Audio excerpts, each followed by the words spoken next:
Howdy y'all, I'm Sugar-Free Nos, and in this video I'm going to be showing you the best fully fed mounts in Red Dead Redemption around a circuit to find the best to use for racing.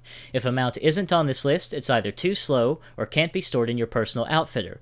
For more information on this testing, including the extent to which it's accurate and how useful it is to you personally, read the description. If you want to know how all livestock perform in a variety of different classes and formats, check the annotation on the screen or the link in the description for the full playlist of videos, and of course feel free to subscribe for future updates. So, coming in last, but certainly not least as far as style is concerned, is El Señor, which gets a lap time of 3:54.11.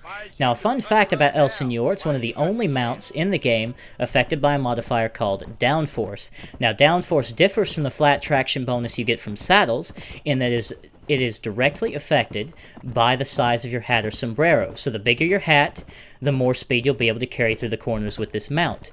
Now, to keep all testing scientific and fair, I've used the same hat across all of the mounts to keep everything a direct comparison between the mounts. Now, coming up in 10th is the Lusitano Nag, which gets a time of 3:17 flat.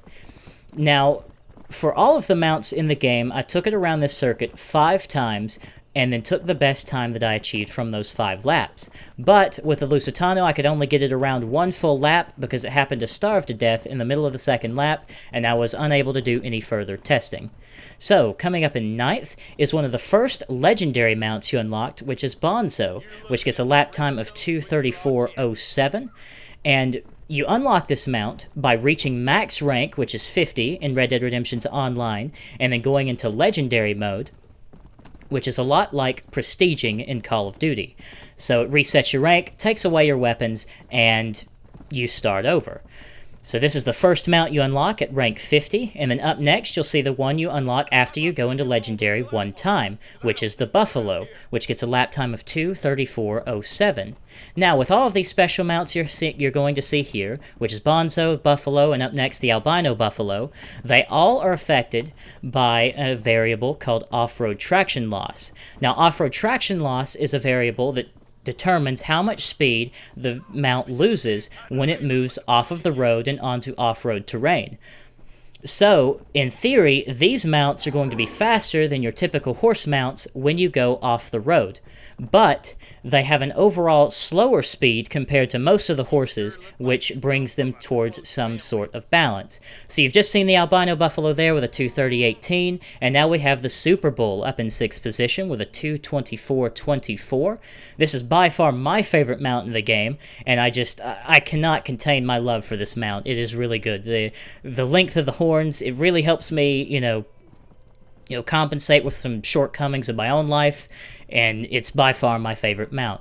Now, in 5th place, back to the horses, we have the Cleveland Bay, which gets a 2:22 flat, and this mount is unlocked at rank 22, which is about halfway through, obviously, since the max rank is 50, and it's overall an okay mount. It's not too bad. If you need to get somewhere, this is not a bad option, but a slightly better option will be the mount coming up next, which is the Turkman, which gets a lap time of 2:21.05, and it is actually unlocked at rank 8. So you actually unlock the better mid-tier horse earlier in the game than the Bay, which is very convenient because it means at rank 8, which is very early in your online playthrough, you have a great mount to use, and you'll get wherever you need to go in a decent pace. So it's very convenient to have this be a thing.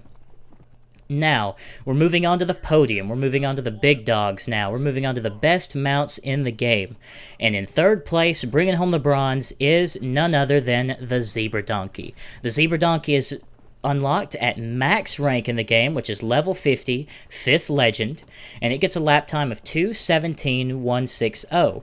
And remember, all of these mounts have an off-road traction loss of 0, all of the special ones rather, which means that this mount is going to be just as fast off-road as it is on-road, which makes it one of the most versatile mounts in the game and one of the best choices to use just for roaming around and running from gang hideout to gang hideout. Now, 2nd place, the silver medal, by far my favorite horse, we have the Hungarian halfbreed, with a lap time of 2:11.18. It is one of the best horses in the game. It's one of the most stylish horses in the game, and it was the horse that I used for the majority of my playtime when I played Red Dead Redemption Online back in 2011, whenever that was. So now the big dog, the top horse, the granddaddy. We have the American Standardbred with a lap time of 2:04.18. This horse absolutely demolishes every other mount in the game. With a lap time of 2:04.180, it is by far faster than the Hungarian, by far faster than the Zebra Donkey, and if you need to get from point A to point B in the fastest time possible, this is the mount you want to get. You unlock this one at rank 40 with no legendary required, and it is... The majority of people in the game have always used this mount for a very long time, and the lap time really shows why. Coming up on screen now is a side-by-side comparison between the fastest mount in the game, the American Standardbred, and by far the slowest mount in the game, El Señor, and as you can see, the speed of the American Standardbred is absolutely astounding. It's head and shoulders above everything in its class, and by far the fastest mode of transportation in the game, even beating out the train. If you're looking for an alternative mount to use, the only reasonable option would be the Zebra Donkey that was in third position. While the American Standardbred is faster when sticking to the roads and trails, which are mostly the fastest way to get anywhere in the game, all of the non-horse mounts, namely the Zebra, are affected by having an off-road traction loss of 0. This means that when going off the roads and trails and across fields or deserts, the Zebra will not lose any speed and will outperform the Standardbred in that situation. There's also the option of having the second fastest mount in the game, the Hungarian halfbred, which does have more stamina than the Standardbred, but if you know how to use your spurs and manage how often you tap the A or X button, then stamina doesn't become an issue. For most situations, the American Standardbred will always come out on top. Now, I've got to say, going back and playing this game after all this time was a lot of fun, and if you haven't ever had the chance to play this game, I highly recommend you do so. If you're on Xbox One, you can get it and play it using backwards compatibility, which is the best experience of this game, and if you're on PS4 or PC, you can play it using the PlayStation Now streaming service, which is what I used for my most recent playthrough and for this testing. The single player of this game is not only one of the best Rockstar has ever made, but one of the best in gaming, and the multiplayer still holds up to this day, and in some ways is much better than GTA Online.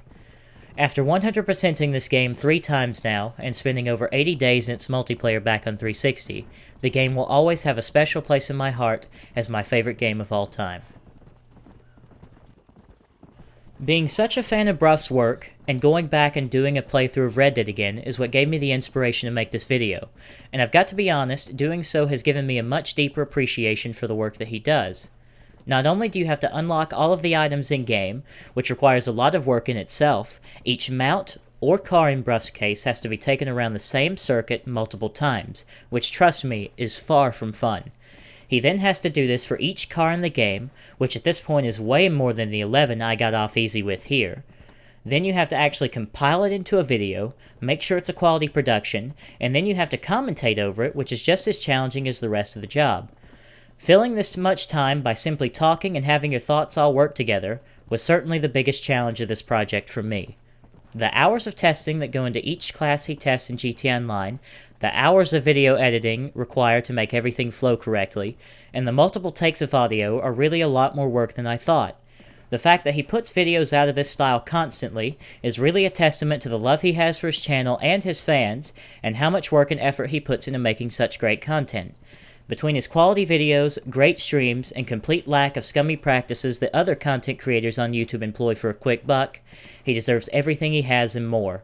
I've been a part of his community since the very start, and I'm with him until the end. Content creators like him truly deserve more support, not just from the viewer, but from the platform that they love. I didn't expect an April Fool's video to get that serious. Also, thanks to the few people that helped me out on this project. While Bruff may be able to do a project like this alone, I certainly could not, and without the help I received both editing the video and on the artwork for it, this project would have never happened.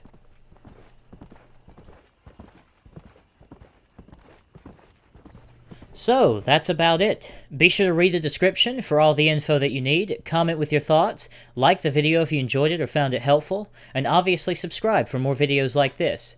Thank you all so much for watching, I really do appreciate it, and I'll see you next time.